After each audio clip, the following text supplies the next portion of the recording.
Hi guys, I hope that you are all well. I'm Zandela Seka and welcome to my channel. If you are new to this channel, please do not forget to like and subscribe. In today's video, I just wanted to give you 10 quick tips about coming to Gambia. If you're interested in this content, please stay tuned.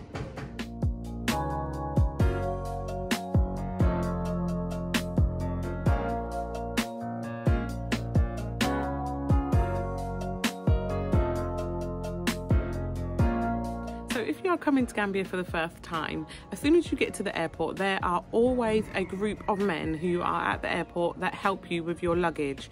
So when you get off of the aeroplane, you step into the airport and then you go through immigration, and then you collect your suitcase from the conveyor belts, the belts that have your luggage on.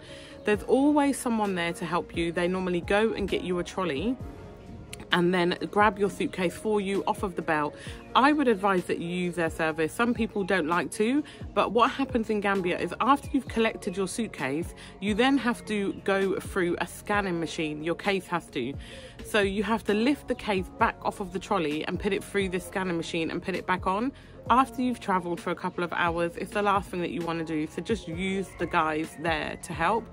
It is how they earn a living, and always bring some pound coins with you because they do like the pound coin or the £2 coin, and obviously £5 is a bit much to pay someone for just helping you with your luggage. The next tip I wanted to give you is changing money. So when you change money in Gambia, I made the mistake when I first came here of changing money but not having a handbag with me. So when you go out, you want to change your English pounds over to Dalasi, and I didn't take a handbag with me, which was a bit of a mistake because I changed about £300. I wanted to quickly show you what £100 looks like when you change it into Dalasi. So this here is £100, and as you can see, it's just 4 notes. Tiny amount of money. You could literally put this in your jean pocket and it wouldn't be a big deal to change this.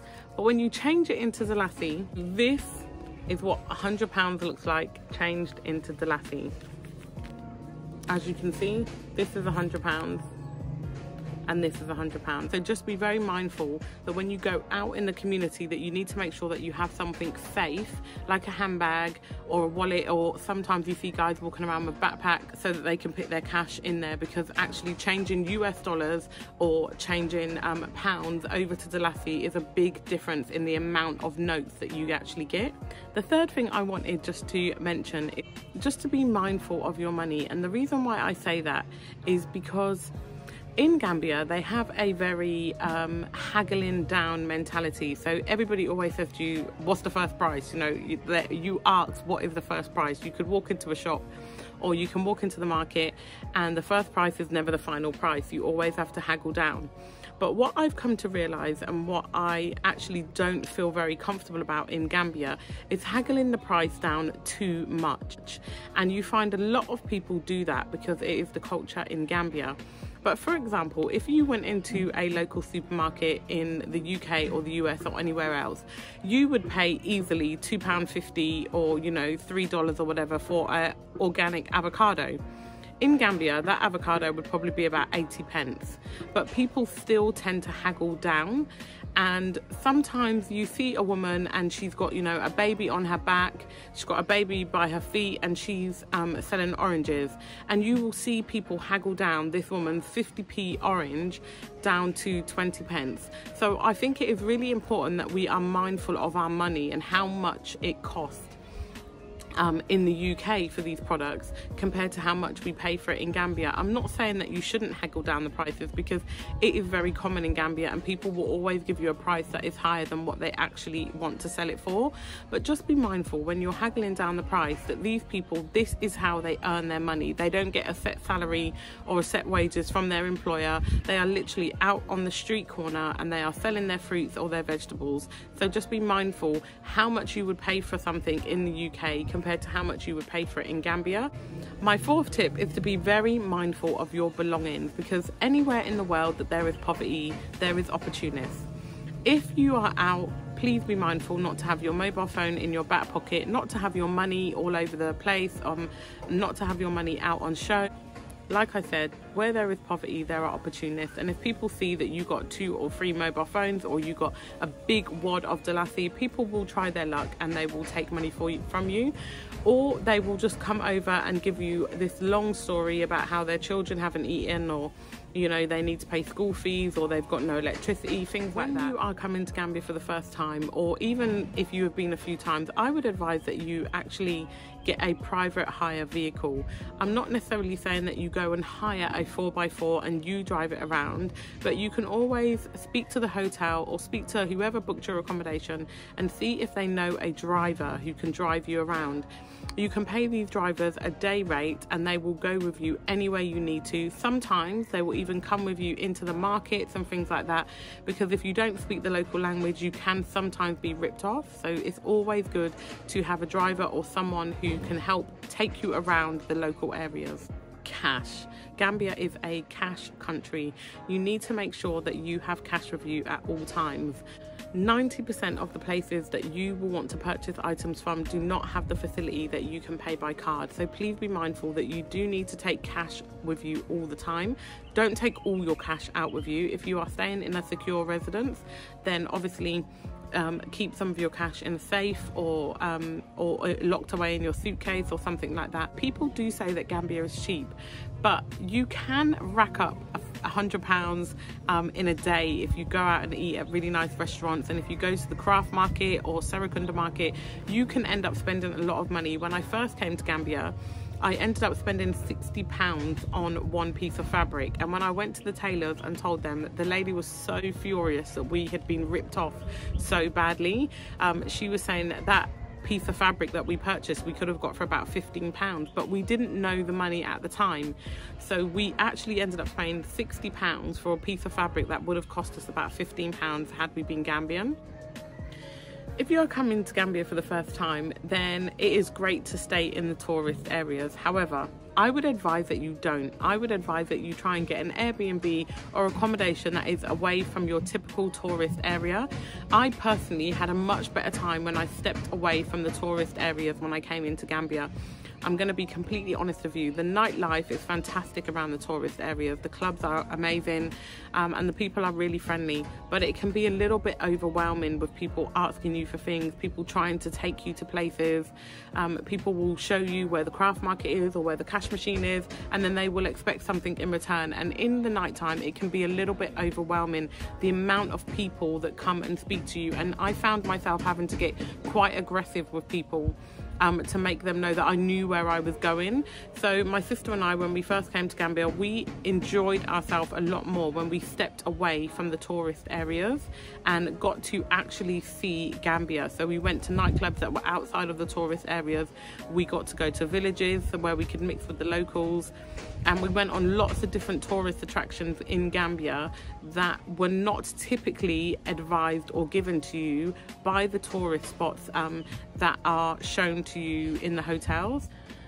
If you are coming here for the first time, another thing to think about is mosquito repellent. So I do not like to put toxic mosquito repellent on my skin, and I do actually make my own shea butter that does have repellent inside it, and I'll just show you now. I use shea butter as my main ingredient to make my natural insect repellent, and I also use citronella oil, mosquitoes hate it, and thyme oil. I always add avocado oil, cinnamon, coconut oil, extra virgin oil, and vitamin E. And when I finished making the mixture, I also add a fragranced oil, just a peach or orange. I soften the shea butter by warming it up and add all the mixtures to the NutriBullet, and then put it in the fridge, and it comes out looking like this. This mosquito repellent is actually safe for children and adults, and you just get up, get in the shower, cream your skin with it every single day, and the mosquitoes really cannot stand some of the ingredients that's inside this. Wi-Fi. So Wi-Fi, if you are coming to Gambia, it is very likely that your mobile phone provider does not provide a service in Gambia. And if you keep on topping up your data on your phone, you'll find after you've read 2 or 3 WhatsApp messages that your data, £10, is just gone. In about 5 minutes, you can just go through £10 of data. So what I would advise to you is that when you come here, get someone to take you to one of the mobile phone providers. QCell is the one that I use, and they actually have a remote Wi-Fi dongle. This is what the Wi-Fi dongle looks like in Gambia. As long as you charge it, it gives you Wi-Fi pretty much anywhere in Gambia. Some areas have stronger connections than others, and it cost about 7,000 dalasi first time, and after that it's about 4,000 dalasi a month. And you can also get it from AfriCell as well. If you are planning on repatriating back to Gambia but you are visiting for the first time, I would suggest that you get out and about as much as possible. It's fantastic to spend a lot of time down at the beach and going on tourist attractions, but you want to see what actual life is like living in Gambia. Go and check out the mobile phone providers, Wi-Fi providers, solar system companies, if you can buy office furniture in Gambia, you know, normal things that you would need in Gambia. I would suggest that you go and check those out. Check out local supermarkets, check out local fresh fruit and veg markets, or even farms. Go and check these places out so that you know what life will be like, or where you will get these things from once you live in Gambia. Lastly guys, if you're coming to Gambia for the first time, I just suggest you have a great time. Just embrace the culture, learn new things, spend time with the animals. Gambians absolutely love their animals. They say we are all one, we live as one with the animals. You will find goats, sheep, chickens, cows everywhere. Gambian traffic control. Come on, move. I think a really essential thing for you to do if you are visiting Gambia but planning to move there in the future is check out your housing options. Check out some of the beautiful houses that they have out there all over Gambia. And also they have beautiful apartments. A lot of the apartments are beachside and you can rent them out. A lot of YouTubers have videos on where they show what is available to rent and how much it costs. So check out some YouTube videos, but when you're there, go and check them out personally for yourself.